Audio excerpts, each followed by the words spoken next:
News next top ನ್ಯೂಸ್ಗೆ ಸ್ವಾಗತ. ನಾನು ಜೋಬಿನ್ ಅಮಾಸೆ ಬೈಲು. ಟಾಪ್ ನ್ಯೂಸ್ ನೋಡೋಣ ಅದಕ್ಕೂ ಮುನ್ನ ಈ ಕ್ಷಣದ ಹೆಡ್ಲೈನ್ಸ್.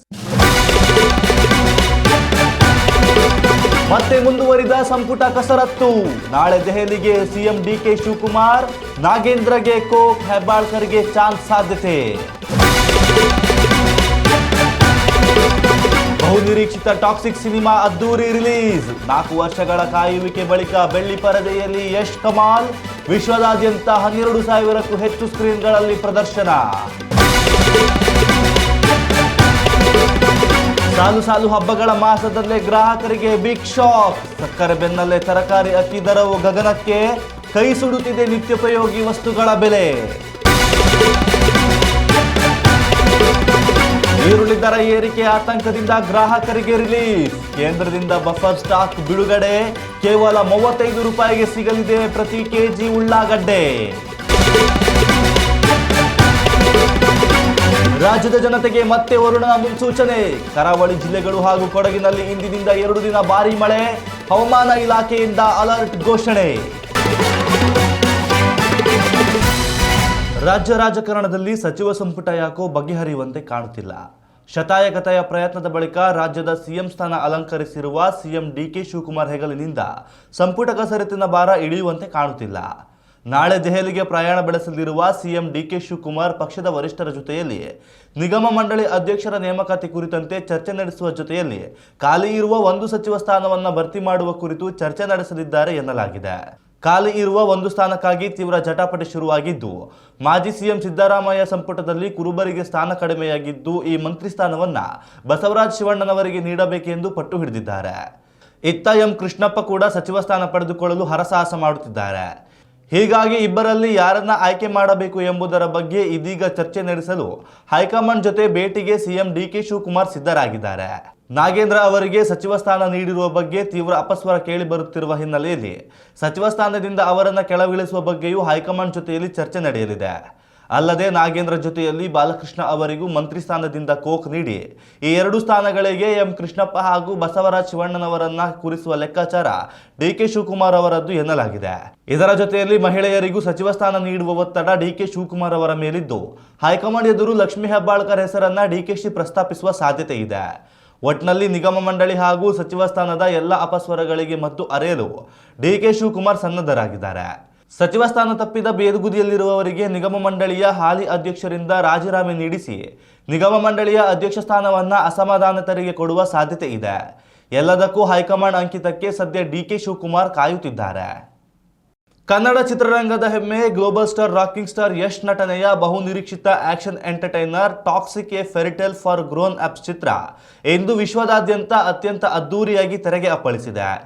KGF 2 ಸೃಷ್ಟಿಸಿದ ಅಭೂತಪೂರ್ವ ಯಶಸ್ಸಿನ ಬಳಿಕ ಸುಮಾರು 4 ವರ್ಷಗಳ ಕಾಲ ಬೆಳ್ಳಿತೆರೆಯಿಂದ ದೂರ ಉಳಿದಿದ್ದ ಯಶ್ ಅವರನ್ನ ಮತ್ತೆ ಕಣ್ತುಂಬಿಕೊಳ್ಳಲು ಕಾತರರಾಗಿದ್ದ ಪ್ರೇಕ್ಷಕರಿಗೆ ಇಂದು ಅಕ್ಷರಶಃ ಹಬ್ಬದ ದಿನವಾಗಿದೆ.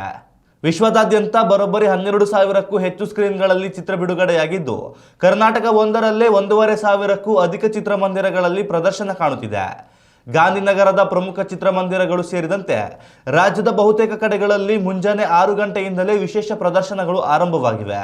ಕನ್ನಡ ಸೇರಿದಂತೆ ಹಿಂದಿ, ತೆಲುಗು, ತಮಿಳು, ಮಲಯಾಳಂ ಒಳಗೊಂಡಂತೆ ಒಟ್ಟು 6 ಭಾಷೆಗಳಲ್ಲಿ ಏಕಕಾಲಕ್ಕೆ ಸಿನಿಮಾ ಲಾಂಚ್ ಆಗಿದ್ದು, ಪ್ಯಾನ್ ಇಂಡಿಯಾ ಮಟ್ಟದಲ್ಲಿ ಬಾಕ್ಸ್ ಆಫೀಸ್ ಧೂಳಿಪಟ ಮಾಡಲು ಸಜ್ಜಾಗಿದೆ. ಬೆಳ್ಳಂಬೆಳಗ್ಗೆಯೇ ಚಿತ್ರಮಂದಿರಗಳ ಮುಂದೆ ಜಮಾಯಿಸಿದ ಲಕ್ಷಾಂತರ ಅಭಿಮಾನಿಗಳು ನೆಚ್ಚಿನ ನಟನ ಬೃಹತ್ ಕಟೌಟ್ಗಳಿಗೆ ಹಾಲಿನ ಅಭಿಷೇಕ ಮಾಡಿಸಿ, ಪಟಾಕಿ ಸಿಡಿಸಿ, ಡಿಜೆ ಹಾಗೂ ತಮಟೆ ಸದ್ದಿಗೆ ಹೆಜ್ಜೆ ಹಾಕುತ್ತಾ ವಿಜಯೋತ್ಸವ ಆಚರಿಸುತ್ತಿದ್ದಾರೆ. ಕೇವಲ ಪುರುಷ ಅಭಿಮಾನಿಗಳಷ್ಟೇ ಅಲ್ಲದೆ ಮಹಿಳಾ ಪ್ರೇಕ್ಷಕರು ಕೂಡ ಭಾರಿ ಸಂಖ್ಯೆಯಲ್ಲಿ ಥಿಯೇಟರ್ಗಳತ್ತ ಹರಿದು ಬರುತ್ತಿರುವುದು ಚಿತ್ರದ ಕ್ರೇಜ್ಗೆ ಸಾಕ್ಷಿಯಾಗಿದೆ. ಅಡ್ವಾನ್ಸ್ ಬುಕಿಂಗ್ನಲ್ಲೇ ಕೋಟಿ ಲೂಟಿ ಮಾಡಿರುವ ಈ ಗ್ಯಾಂಗ್ಸ್ಟರ್ ಡ್ರಾಮಾ ಮೊದಲ ದಿನವೇ ಹೊಸ ದಾಖಲೆ ಬರೆಯುವ ಮುನ್ಸೂಚನೆ ನೀಡಿದೆ. ನಿರ್ದೇಶಕಿ ಗೀತು ಮೋಹನ್ ದಾಸ್ ಅವರ ವಿಭಿನ್ನ ಮೇಕಿಂಗ್, ಯಶ್ ಅವರ ಮಾಸ್ ಮ್ಯಾನರಿಸಂ ಹಾಗೂ ಕಿಯಾರಾ ಅಡ್ವಾಣಿ, ನಯನತಾರ, ರುಕ್ಮಿಣಿ ವಸಂತ್ ಅವರ ಅದ್ಭುತ ನಟನೆಗೆ ಪ್ರೇಕ್ಷಕರು ಫಿದಾ ಆಗಿದ್ದಾರೆ. ಸಿನಿಮಾ ವೀಕ್ಷಿಸುವಾಗ ಥಿಯೇಟರ್ ಒಳಗೆ ಯಾವುದೇ ದೃಶ್ಯಗಳನ್ನು ಮೊಬೈಲ್ನಲ್ಲಿ ಚಿತ್ರೀಕರಿಸಿ ಸಾಮಾಜಿಕ ಜಾಲತಾಣಗಳಲ್ಲಿ ಹಂಚಿಕೊಳ್ಳದಂತೆ ನಟ ಯಶ್ ಅಭಿಮಾನಿಗಳಲ್ಲಿ ಖಡಕ್ ಮನವಿ ಮಾಡಿದ್ದಾರೆ. ಒಟ್ಟಾರೆಯಾಗಿ ಟಾಕ್ಸಿಕ್ ಸಿನಿಮಾ ಭಾರತೀಯ ಚಿತ್ರರಂಗದಲ್ಲಿ ಮತ್ತೊಮ್ಮೆ ಕನ್ನಡದ ಬಾವುಟವನ್ನು ಎತ್ತಿ ಹಿಡಿದಿದೆ. ಆಷಾಢ ಮುಗಿದು ಸಾಲು ಹಬ್ಬಗಳ ಸರಣಿ ಹೊತ್ತು ತರುವ ಶ್ರಾವಣ ಮಾಸ ಆರಂಭವಾಗುತ್ತಿದ್ದಂತೆ ಜನಸಾಮಾನ್ಯರಿಗೆ ಬೆಲೆ ಏರಿಕೆಯ ಭಾರೀ ಶಾಕ್ ಎದುರಾಗಿದೆ. ರಾಜ್ಯಾದ್ಯಂತ ಎದುರಾಗಿರುವ ಮುಂಗಾರು ಮಳೆಯ ತೀವ್ರ ಕೊರತೆಯು ಕೃಷಿ ವಲಯದ ಮೇಲೆ ಗಂಭೀರ ಪರಿಣಾಮ ಬೀರಿದ್ದು ಹಬ್ಬದ ಸಂಭ್ರಮದ ನಡುವೆ ಗ್ರಾಹಕರ ಜೇಬಿಗೆ ಕತ್ತರಿ ಹಾಕಿದೆ. ಪ್ರಕೃತಿಯ ಮುನಿಸಿನಿಂದಾಗಿ ಭತ್ತ ಮತ್ತು ಕಬ್ಬಿನ ಒಟ್ಟಾರೆ ಇಳುವರಿ 50% ಕುಸಿದಿರುವುದೇ ಈ ಹಠಾತ್ ದರ ಏರಿಕೆಗೆ ಪ್ರಮುಖ ಕಾರಣವಾಗಿದೆ. ಪ್ರಸ್ತುತ ಮಾರುಕಟ್ಟೆಯಲ್ಲಿ ನಿತ್ಯ ಬಳಕೆಯ ಆಹಾರ ಧಾನ್ಯಗಳು ಮತ್ತು ತರಕಾರಿಗಳ ಬೆಲೆ ಕಳೆದ 5 ವರ್ಷಗಳಲ್ಲೇ ಅತ್ಯಂತ ಗರಿಷ್ಠ ಮಟ್ಟವನ್ನು ತಲುಪಿದೆ. ಹಿಂದೆ ಪ್ರತಿ ಕೆಜಿಗೆ 50 ರೂಪಾಯಿ ಆಸುಪಾಸಿನಲ್ಲಿದ್ದ ಗುಣಮಟ್ಟದ ಅಕ್ಕಿಯ ದರ ಈಗ 70 ರೂಪಾಯಿಗೆ ಮುಟ್ಟಿದೆ. ಪ್ರಮುಖವಾಗಿ ಕರಾವಳಿ ಮತ್ತು ಗ್ರಾಮೀಣ ಭಾಗದ ನೆಚ್ಚಿನ ಕುಚಲಕ್ಕಿ 30 ಕೆಜಿ ಚೀಲದ ಬೆಲೆ ಕೇವಲ 3-4 ತಿಂಗಳಲ್ಲಿ 1,500 ರೂಪಾಯಿನಿಂದ 1,800 ರೂಪಾಯಿಗೆ ಏರಿಕೆಯಾಗಿದೆ. ಮತ್ತೊಂದೆಡೆ ಕಬ್ಬಿನ ಉತ್ಪಾದನೆ ಕುಂಠಿತಗೊಂಡ ಹಿನ್ನೆಲೆಯಲ್ಲಿ ಹಬ್ಬದ ಅಡುಗೆಗೆ ಬೇಕಾದ ಸಿಹಿಯ ದರವು ಕಹಿಯಾಗಿದೆ. ಕೆಜಿಗೆ 50 ರೂಪಾಯಿ ಇದ್ದ ಸಕ್ಕರೆ ಬೆಲೆ 68 ರೂಪಾಯಿಗೆ ತಲುಪಿದರೆ ಉಂಡೆ ಬೆಲ್ಲದ ದರ 45 ರೂಪಾಯಿಯಿಂದ 75 ರೂಪಾಯಿಗೆ ಜಿಗಿದಿದೆ. ಹಬ್ಬದ ವಿಶೇಷ ಅಡುಗೆಗೆ ಅತ್ಯಗತ್ಯವಾದ ತರಕಾರಿಗಳು ಗ್ರಾಹಕರನ್ನ ಕಂಗಾಲಾಗಿಸುತ್ತಿವೆ. ಸದ್ಯ ಮಾರುಕಟ್ಟೆಯಲ್ಲಿ ಬೀನ್ಸ್, ಈರುಳ್ಳಿ, ಕ್ಯಾರೆಟ್ ಹಾಗೂ ಬದನೆಕಾಯಿ ದರಗಳು ಕೆಜಿಗೆ 60ರಿಂದ 70 ರೂಪಾಯಿ ಆಸುಪಾಸಿನಲ್ಲಿದ್ದರೆ ಬೆಳ್ಳುಳ್ಳಿ ಬೆಲೆ ಪ್ರತಿ ಕೆಜಿಗೆ 250 ರೂಪಾಯಿ ಗಡಿ ದಾಟಿದೆ.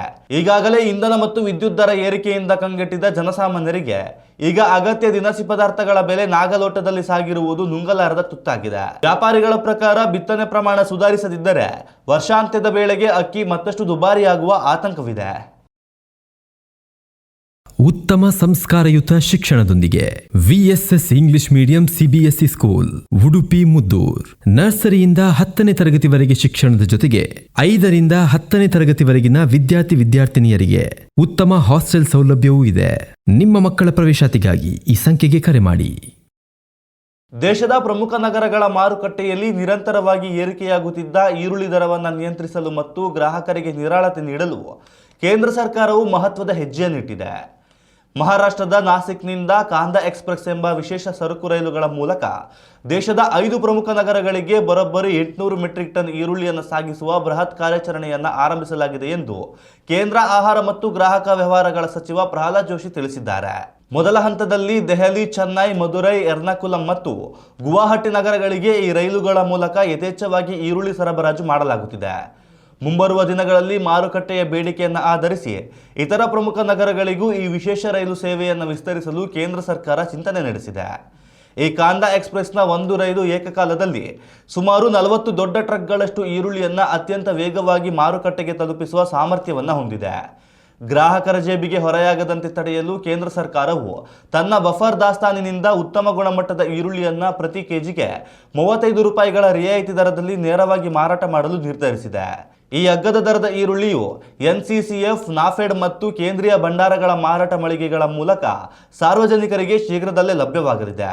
ಮಾರುಕಟ್ಟೆಯಲ್ಲಿ ಬೇಡಿಕೆ ಮತ್ತು ಪೂರೈಕೆ ನಡುವಿನ ಕಂದಕವನ್ನು ಮುಚ್ಚುವ ಮೂಲಕ ಕೃತಕ ಅಭಾವವನ್ನು ಸೃಷ್ಟಿಸಿ ಬೆಲೆ ಏರಿಸುವ ದಲ್ಲಾಳಿಗಳ ದಂಧೆಗೆ ಬ್ರೇಕ್ ಹಾಕುವುದು ಸರ್ಕಾರದ ಮುಖ್ಯ ಉದ್ದೇಶವಾಗಿದೆ. ರೈತರು ಹಾಗೂ ಸಾಮಾನ್ಯ ಗ್ರಾಹಕರು ಇಬ್ಬರ ಹಿತಾಸಕ್ತಿಯನ್ನು ಕಾಪಾಡಲು ಇಂತಹ ಕಠಿಣ ಕ್ರಮಗಳು ಅತ್ಯಗತ್ಯ ಎಂದು ಸಚಿವರು ಸ್ಪಷ್ಟಪಡಿಸಿದ್ದಾರೆ.